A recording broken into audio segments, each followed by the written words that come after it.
Hello everyone. Next project is all about the butterfly. For making the butterfly, we have already noted on your screens the dimensions that you need to be cut, and this activity is best suitable for the kids between the age group of 6 to 7. Some colorful sheets, glue and scissors and you are done. This is very less time consuming and it's very easy as well.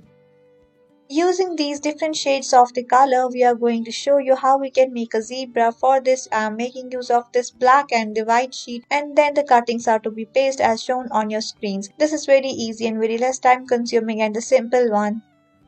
With the help of different multiple colorful sheets, we are going to show you how we can make a cute little bird. I'm going to trace down my hand imprints on these colorful sheets, then the cuttings are to be made with the help of the scissors. After that, you just have to paste them over the cardboard piece that is our circular in shape. This activity is again very simple but a little bit time consuming. It's best suitable for the kids between the age group of 8 to 9. You may require cardboard glue stick as well.